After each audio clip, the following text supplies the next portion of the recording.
राजस्थान में भगवान के एक भक्त हुए।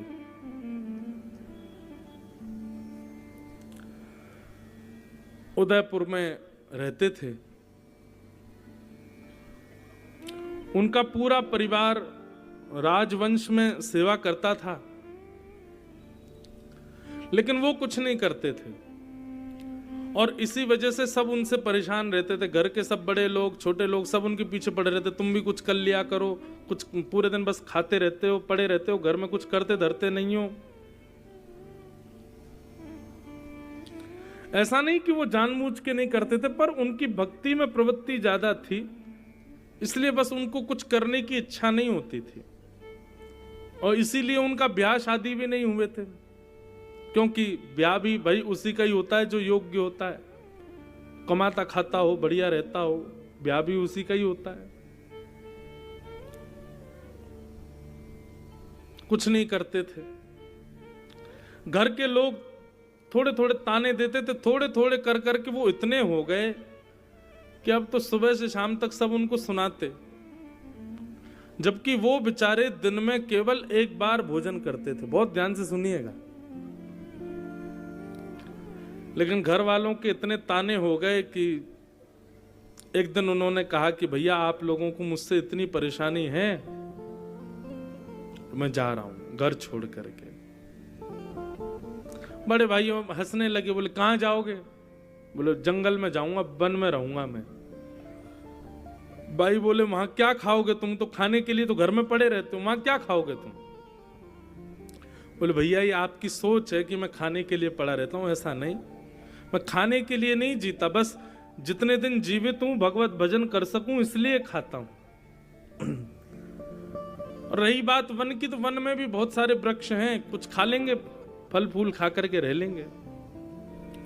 भाई बोले 3-4 दिन के लिए भटकेगा, आ जाएगा लौट के, इसको कहो चला जाए, जा जहां तुझे जाना है चला जा। वो बोल करके गया। बोले लेकिन आप अपेक्षा मत करना कि मैं लौट के आऊंगा। भाइयों ने कहा तुम वन गए, वन में जाकर के तुम रहने लगे, तुम्हारे वहां प्राण निकल गए तो? बोले प्राण निकल गए तो ठीक है, अच्छा कोई जीव जंतु खा जाएगा। बोले भैया प्राण निकलने पर अंतिम संस्कार नहीं हो तो फिर भूत बन जाते हैं व्यक्ति, तुम्हारा अंतिम संस्कार कौन करेगा? तो उस व्यक्ति ने कहा तुम्हारा कौन करेगा भैया? बोले हमारे तो बच्चे हैं जो करेंगे हमारा।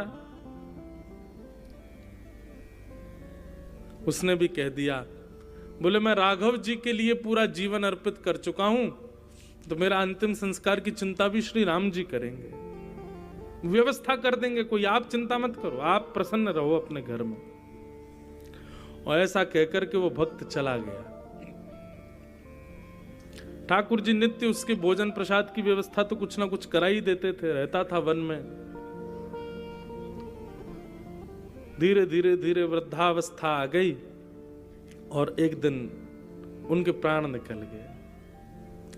अकेले विहंगम वन में, कोई दूर दूर तक कुछ नहीं है, ना नातेदार रिश्तेदार, किसी को पता नहीं, प्राण निकल गए उनके।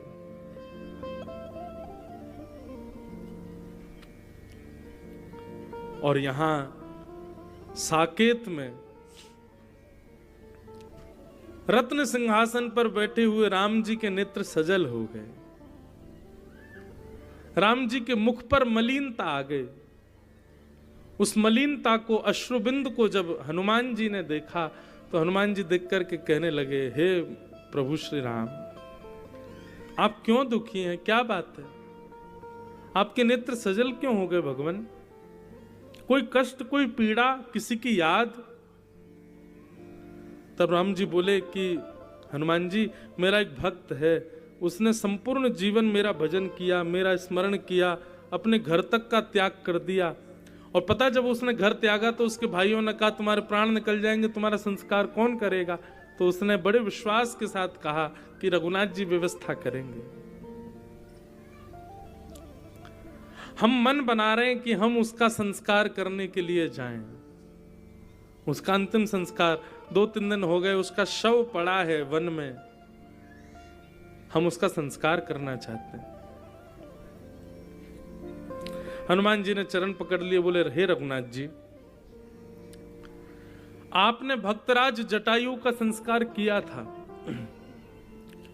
और उनको वो सब सुख आपने प्रदान किया जो एक पुत्र अपने पिता का संस्कार करके करता है। दशरथ जी को भी वो सुख नहीं मिला जो अंतिम समय में जटायु को आपने प्रदान किया भगवान।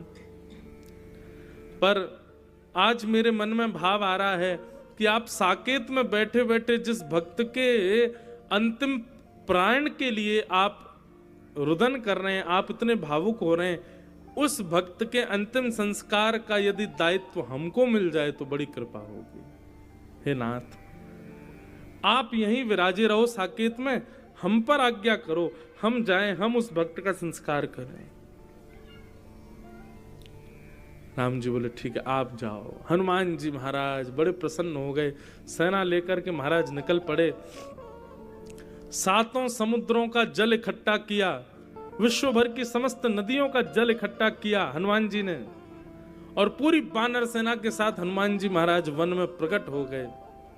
और वन में जाकर के उनके शव को समुद्र के जल से स्नान कराया, नदियों के जल से स्नान कराया, सुंदर उर्दपुंड उनके माथे पर लगाया, सुंदर 12 तिलक उनके अंग प्रत्यंगों पर लगाए, बढ़िया सुंदर लकड़ियों की, चंदन की लकड़ियों की महाराज सुंदर चिता बनाई, उस पर उनके शव को पधरा करके उनके बढ़िया सुंदर जो जो क्रम होने चाहिए, नियम होने चाहिए, सब हनुमान जी ने पालन किए।